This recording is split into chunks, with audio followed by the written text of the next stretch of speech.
Kaugnay ng seguridad sa traslasyon at update sa Batucabe murder case at iba pang issue, makakausap natin for the record si PNP Chief Oscar Albayalde. Magandang umaga po sa inyo, PNP Chief Albayalde.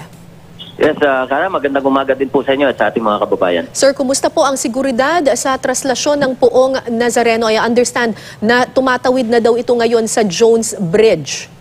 Yes, as of this time, nandun na po sa Jones Bridge, no? At napakarami pong tao. Kaninang madaling araw, yung mass, more or less, mga nasa 1 billion po yun. So, estimate po natin dyan is more or less, nandyan na yung bilang ng tao dyan.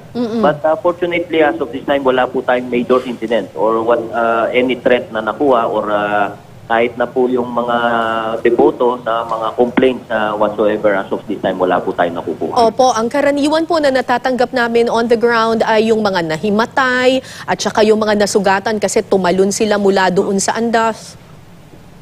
Expected po yan. Expected po yan sa sobrang dami ng tao, no? At meron naman po tayong per segment dyan ng mga medical teams. Remember, meron po tayong fire, meron pong mga medical coming from DOH and also from the local government unit. At talagang full force po ang PNP ngayon sa pagbabantay dito sa traslasyon, sir? Yes, we have deployed more than 7,000 uniformed personnel from our end. Wala pa po dyan yung augmentation natin coming from the other stakeholders and also from the Joint Task Force ng Armed Forces of the Philippines. Pakipaliwanag po sa amin, General, kung bakit po tinanggal yung mga cellphone signals dyan po sa mga dadaanan ng traslasyon. Well, kailangan po yan. Taon-taon nating ginagawa yan just for a preventive part of our preventive measure yan. Dahil alam na po natin yung mga IEDs, no, madalas yan ay tinitrigger ng mga cellphone signals. Kaya minamabuti po natin na from 6, nag-start po yan kaninang alas 6 ng umaga hanggang matapos yung prosesyon ay hindi po tayo magkakaroon ng signal. Kasi ang triggering device ng ibang improvised explosive device ay cellphone. Yes, madalas po na ganyan. Kailan po ibabalik sa normal ang mga linya ng komunikasyon, sir? Hanggang hindi po matapos at may pasok sa loob ng Quiapo Church yung Poong Nazareno. Okay. Sa ibang usapin naman po, sir, may lookout bulletin po na order na laban kay Daraga Albay Mayor Carlwin Baldo at yung 8 iba pang suspect sa pagpatay kay Congressman Rodel Batucabe. Base po sa inyong impormasyon, nasa bansa pa po ba itong si Mayor Carlwin Baldo? Well, as of a few days back po, meron pong tayong information na nasa bansa pa po at hindi po siya lumabas. At base doon sa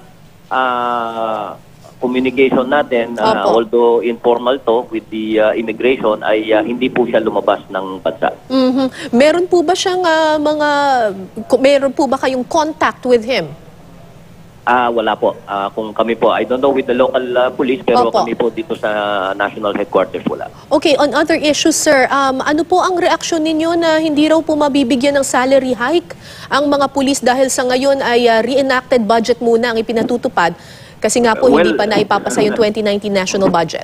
Yes, well, I think for the first quarter of 2019 lang po yan. Eventually, mapapasa po yung naintindihan naman po ng ating mga members ng Philippine National Police. Even the retirees, naintindihan po yan.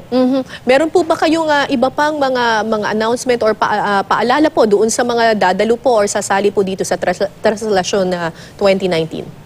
Yes, sa ating po mga kababayan, no, nagpapaalala po tayo, lalong-lalo na yung mga dadalo, yung mga deboto, huwag po tayong pumunta dyan kung tayo ay lasing at kung tayo ay may nararamdamang hindi maganda sa ating katawan.